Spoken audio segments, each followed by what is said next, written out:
سمع الله لمن حمده ربنا ولك الحمد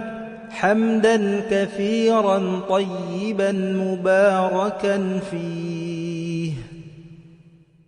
ملء السماوات وملء الأرض وما بينهما وملء ما شئت من شيء بعد أهل الثناء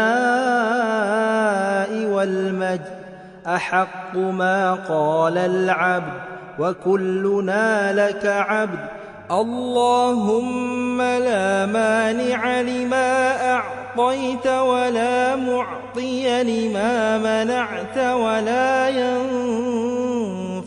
ذا الجد منك الجد